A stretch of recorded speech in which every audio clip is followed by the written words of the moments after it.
Hello everyone, welcome to Lukmaan IAS. So in this DTRS session today, we are going to discuss 10 important MCQs from the current affairs. As you know, the DTRS stands for the Daily Takkar Rapid Series. So in this series, basically we discuss those topics that are important for the UPSC Prelims exam of 2025. So basically like these topics are being covered for the next year's prelims examination. So let us quickly see the list of topics that we are going to discuss, all right? And before we go ahead, right, so I would like to share an important information with you is that Lukmaan IAS has started a free special mentoring initiative. So in this initiative, basically we mentor and help all those candidates who are willing to prepare for UPSC Civil Services exam or who are already into preparation for this exam and they feel that they need some kind of assistance, they need some guidance from the faculties, right? So in that case, all you need to do is like you can download this PDF from the description of this video, okay, and go to this particular slide and click over here, right? And you can book a free mentoring session. And one of our faculty member will be there to help you, let's say, and sort out your difficulties or whatever queries you have. And so these are some of our, let's say, selected candidates, okay, from our institute itself. So today we are going to discuss these important topics. So one of the topic is related to Kakori train robbery that has happened in the year of 1925. We are going to discuss in detail about this robbery. Then we are going to discuss about the World Intellectual Property Organization. In short, it is also known as WIPO, World Intellectual Property Organization. We are going to discuss about a mission which is known as National Mission on Cultural Mapping. Then we are going to discuss air breathing propulsion technology. So this is from science and technology area. I'm going to discuss this topic in detail with you.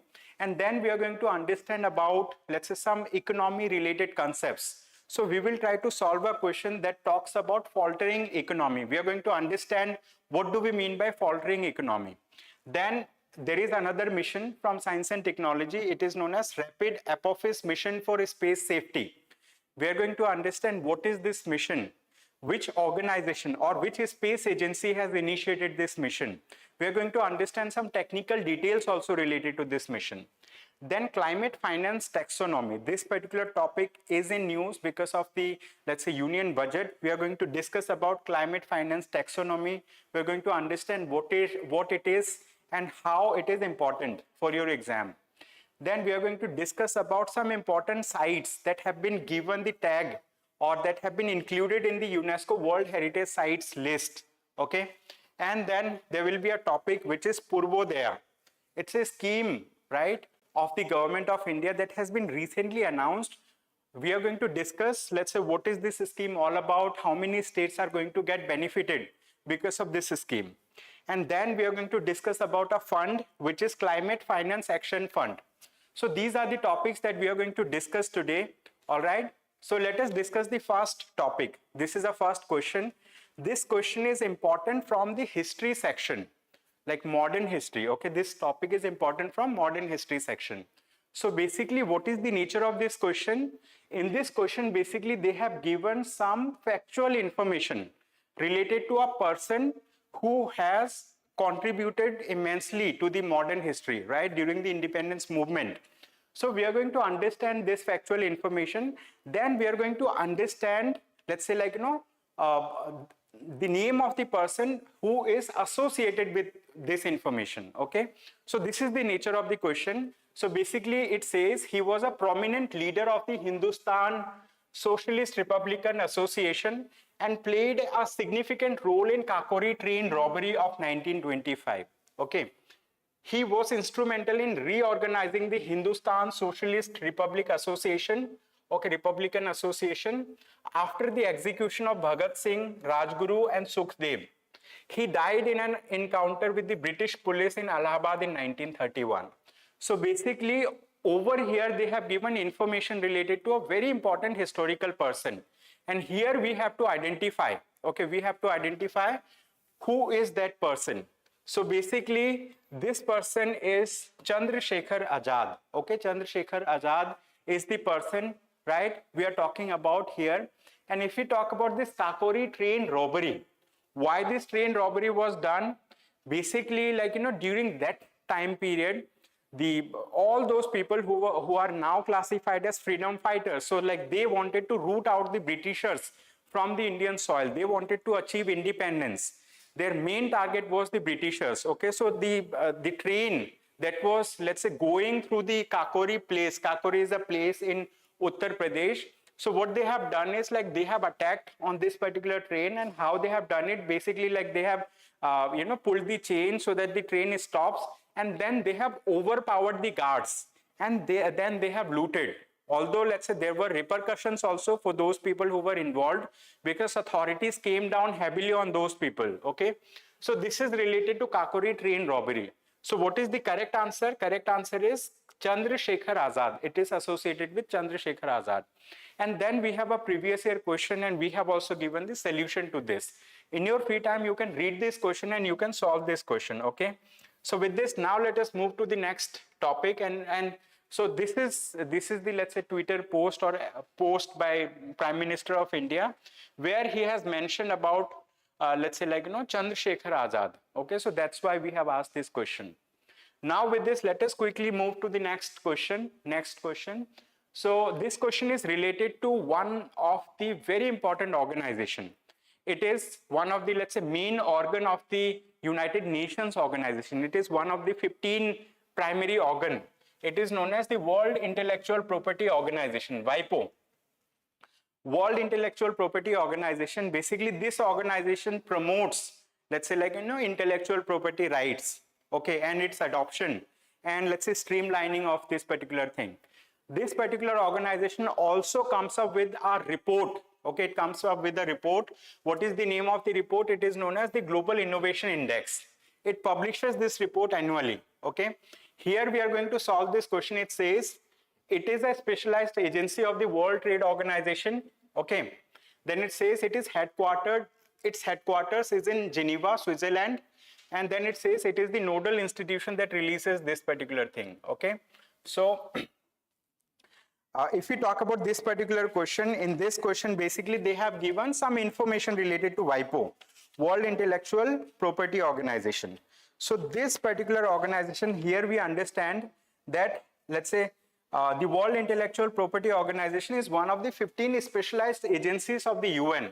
It is not a specialized agency of the World Trade Organization. I mean, like, World Trade Organization itself is a specialized agency. Okay, and here WIPO is a specialized agency of UN. So first is incorrect, and India is a member of WIPO. So that's why second and third statements are correct. Okay, how many statements? Second and third statements are correct. Okay, India is a member of WIPO. Now with this, let's say, you can go through the previous year question, you can solve it. With this, we are going to move to the next topic. And this is the news article that has, let's say, inspired us to frame that question on this topic, WIPO. Because, let's say, like, WIPO has recently visited Niti Aayog, and they are going to sign a collaboration between Niti Aayog, Atal Innovation Mission, and, let's say, like, WIPO. So that's why they have visited India. That's why, let's say, this topic came in news. Now with this, let us move to the next question. It says, with reference to National Mission on Cultural Mapping. What? National Mission on Cultural Mapping. Consider the following statements. They have given 3 statements. We need to identify how many of these statements are correct and how many are incorrect. So basically it says it is implemented by the Ministry of Arts Sciences. See, basically the name of the scheme itself talks about cultural mapping. So this has to do something with the Ministry of Culture. Okay, Ministry of Culture in India. So first statement is wrong. Second, it aims to create an intense cultural vibrancy across the country in areas marked as villages in census 2011. This is right, and it is a central sector scheme. What do we mean by central sector scheme? A scheme for which the entire fund is provided by the central government, which is implemented by the central government solely, without any financial or other help from the state government. Okay, that's why. So second and third statements are right, first is wrong. Okay, similarly, we have a previous year question. You can go through this question and you can, let's say, like, solve the question as well. Now let us move to the next topic. So this is another question. It says, which of the following statements best describes the primary purpose of air breathing propulsion technology? So when we talk about air breathing propulsion technology, it is a technology that is associated with propulsion systems in rockets, right? In rockets or in satellites. So basically, if you are launching a rocket, right? So that rocket needs, let's say, fuel also, right? And at the same time, what it needs oxidizer as well. If oxidizer is carried by the rocket, so its overall mass or weight is going to go up, right? It's going to be heavy. So basically, air breathing propulsion system are those kind of systems where it takes air. This particular system takes air from the atmosphere itself. So the thing is, like, it does not have to carry the oxidizer with it. Okay, it reduces the overall mass, overall weight, and then this particular system moves very fast. It has a supersonic speed. Supersonic means a speed which is much higher than the speed of sound in air. Okay, so this is the thing. So correct answer is, it is to enable aircraft and missiles to operate at hypersonic speeds by using atmospheric oxygen. Okay, this is the thing. So correct answer is option C for this particular question. Air breathing propulsion system, it is associated with rockets, which is being launched. So basically, Indian Space Research Organization, or ISRO, it has developed this technology, it has tested this technology, right? So that's why we have asked this question. And we have a similar previous year question, you can go through that, right? So with this, let us move to the next topic. And meanwhile, any one of you, if you have some question, if you want to ask something, you can write on the description or on the chat section in YouTube video. Okay, I'm going to help you understand that as well. Now, this particular question is from economy section. Which section? Indian economy. Okay, previous question was from science and technology section. So it says, consider the following. So they have given 4 different situations. Then they have asked how many of the above conditions will help in reviving the faltering economy. Okay, means when your economy is going down, when the economy is performing slowly, how you can revive the economy, how you can, let's say, rebuild the economy again. So they are asking that how many of the above conditions will help you in reviving the economy, to bring back the economy in the normal to the normal situation. So it says monetary tightening by the US Federal Reserve.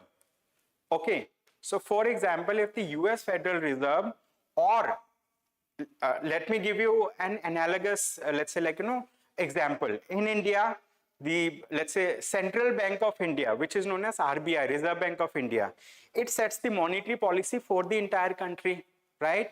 It can go for tightening monetary policy. It can go for, let's say, like, loose monetary policy. Tightening means like when it increases the repo rate, when it increases the bank rate, and also when it increases those key policy rates. So like, available money with the people will go down. If similar activity is conducted, is being done by the US Federal Reserve, what's going to happen? Availability of dollar in the global economy, or especially in the US economy, is going to go down. When availability of dollar is going to go down, it is going to restrict, or it is going to affect the economic activities. But what we want to do, we want to revive the economy which is already sluggish, the economy which is faltering, we want to revive. So this particular step will not help. Okay, it's not going to help either US economy or any other economy which is connected with US dollar. Then second, increase in domestic private consumption. Okay, domestic private consumption means when people in your economy, when they spend more, when they purchase more. So the thing is, like, it will be demand driven. Let's say, like, more demand will be created in the economy. People will create more goods also to meet those demands. And this will help us in reviving the economy because economic activities will go up. So this step is going to help us in reviving the faltering economy. Third, geopolitical shock due to war. Okay, if war happens between two countries, economy is going to further go down, is going to falter. So this is not going to help. Next, sluggish global demand. If global demand is sluggish, it let's say gives us a signal that some kind of recession is going on. Okay, so this is also not going to help. So the thing is, only second statement means like only one of the above statement is going to help us in revive the economy from faltering situations, okay, in reviving the faltering economy. Then with this, let us now move to the next topic, next question. So this question is important. It says, with reference to rapid apophis mission for space safety, okay, it is a science and technology related topic, okay, a mission, okay, it's a question from a mission. So with reference to this Ramses, consider the following statements. They have given two statements. We need to identify which of the above statements are correct. Number one, it is a collaborative mission of the European Space Agency and National Aeronautics and Space Administration. This statement is wrong technically. See, NASA is not a part of this mission. Okay, NASA is not a part of this mission. Only European Space Agency is part of this mission. Now let me tell you what is this mission all about. Basically, when we talk about this particular mission, which is Rapid Apophis Mission for Space Safety, what is Apophis here? Apophis is an asteroid, is a kind of material that is, let's say, moving in the space. So this asteroid is going to move very close to the Earth, right? In 2900, we are in 2000, let's say, like, 2024. Okay, so in 2900 or okay, I mean like 2900 or 2029 basically, okay, 2029, after a few years, basically this asteroid is going to move very close to the Earth, around 32,000 kilometers away from the surface of the Earth. Means this will be the first encounter of such heavy object, like, very near to Earth. So why they have launched this mission, why European Space Agency have launched this mission? They want to study that particular Apophis asteroid. Okay, they want to study that asteroid, so that's why they have launched this mission. First statement is wrong. Second, it aims to study the changes in Apophis physical characteristic due to Earth's gravitational influence. So when that body is going to move close to the Earth, Earth is going to, let's say, exert its gravitational influence, and vice versa, that body is also going to exert its gravitational influence. So during that time, using this mission, they want to study how this Apophis is going to experience some kind of physical changes. Okay, so related to this, various terminologies are associated that you can read. Okay, I have already taught in GS Foundation batch. Related to this, we have discussed about tidal limits. We have discussed about, let's say, like, various kind of things. Okay, so correct answer is option B, 2 only. Okay, 2 only is the right answer. So with this, now let us move to the next topic. You see, European Space Agency announces mission to study Apophis asteroid. Okay, so that's why we framed that question. Now let me move to the next question, question number 7. This question is about, it says, with reference to climate finance taxonomy, consider the following statements. We have been given 3 statements, and this question is about climate finance taxonomy. Okay, now here these 3 keywords especially explain what is going to be the content of this question, how you can get the answer for this question. Okay, something which is associated with finance, something that has to do something with climate, and taxonomy is like usage of different words. For example, if I use a word like green bond, what? Green bond. So here bond is a financial term, right? We all understand green is associated with climate activities. Okay, some bond which is for the purpose of, let's say, like for financing climate related activities, I would say. Similarly, this climate finance taxonomy, I mean like using those keywords that will help in raising fund, that will help the investors to, let's say, like invest their money into those businesses, into those operations that are climate friendly. Okay, that are climate friendly. That's the thing. So here it says it is a system which classifies which part of the economy may be marketed as sustainable investment. This statement is right. Okay, sustainable investment. It was introduced in the Union Budget 2020-21. This statement is wrong because it has been introduced in the Union Budget 2024-25. It can be used to set standards for classifying climate related financial instruments. 1 and 3, only 2. Correct answer is option B for this question. Okay. So with this, we will move to the next question quickly. Let us move to the next question. See, what is the climate finance taxonomy announced by Finance Minister Sitharaman? Okay, so this was the news article that has inspired us to frame that question. Now let us talk about another question. It says, consider the following. This question is related to UNESCO World Heritage Sites. Okay, UNESCO means United Nations Educational, Scientific and Cultural Organization. This is an organization that has the responsibility of protecting the, let's say, monuments of historical importance. Okay, that tries to, let's say, protect heritage sites by giving them certain kind of responsibilities, tax and all. So here they have given three statements. Vishnupad temple, Mahabodhi temple, Trimurti temple. How many of the above given temples have been accorded the status of UNESCO World Heritage Site? So among all these three temples, the Mahabodhi temple, which is located in Bodh Gaya in Bihar. So in Bodh Gaya in Bihar, this Mahabodhi temple is located. This temple has been accorded the UNESCO World Heritage tag. This temple is located very near to the Bodhi tree. Bodhi tree is the tree under which Lord Buddha has attained nirvana. So that's why this becomes important. Okay. And other two temples are just in news. Basically, Finance Minister of India during her budget presentation, she has mentioned that Vishnupad temple and Trimurti temple, they are going to create corridors near to this temple. That's why it is in news. But these temples have not been accorded the UNESCO World Heritage Sites, has not been included in the UNESCO World Heritage Site list. Okay. So only one, okay, only one of them is under UNESCO World Heritage Site list. Okay. Then a previous year question is there. You can go through this question. You see, Budget 2024, Bihar's Vishnupad and Mahabodhi temples, for which corridor project were announced. So they are creating corridors, connectivity project for this. Okay. Now we have another question. We are going to discuss this question. It says, consider the following states. Okay. So some states are mentioned. And now they are saying which of the above states are covered under Government of India's Purvodaya plan as announced in Union Budget. Okay. During the Union Budget of 2024-25, the Finance Minister of India, Nirmala Sitharaman, right, she has announced a plan which is known as Purvodaya plan. What is this plan all about?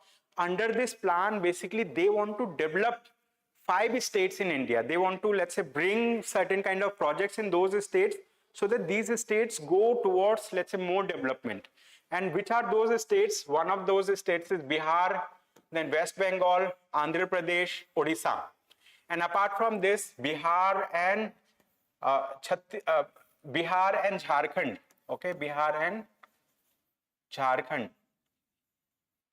are part of this. 5 states: West Bengal, Andhra Pradesh, Bihar, Jharkhand and Odisha. Since Jharkhand is not an option, so how many of them are? 1, 2, 4 and 5. 1, 2, 4 and 7. 1, 2, 4 and 7. Correct answer is option B. Okay, option B is the correct answer. This is a newly launched plan, newly launched scheme of the Government of India. It was launched during the budget presentation by the Nirmala Sitharaman, okay, Finance Minister. What is Modi's government's Purvodaya plan covering Bihar, Jharkhand and 3 other states? Okay, Jharkhand is mentioned here, you see. All other states are mentioned here, okay, in this article. Now, with this, we came to the last question for the day, okay, 10th question. So, this question is related to environment and ecology, okay, environment and ecology for the prelims exam. It says, consider the following statements regarding Climate Finance Action Fund. What? Climate Finance Action Fund. These 4 keywords put together is very important. You need to remember it. Climate Finance Action Fund. So they have given 2 statements. It was launched within a package of 14 initiatives under the framework of the COP29 thematic days. The fund will be headquartered with its secretariat in Baku, Azerbaijan. This is also right. Both these statements are correct. Okay. So when we talk about COP, COP stands for Conference of Parties. Okay, COP stands for Conference of Parties and it is held under United Nations Framework Convention on Climate Change. In short, it is known as UNFCCC.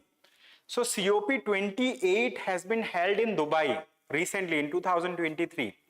COP29 will be held in let's say Baku, Azerbaijan. So basically what they are talking about, that during this 14 days of COP let's say meetings, they have initiated one more thing, which is Climate Finance Action Fund.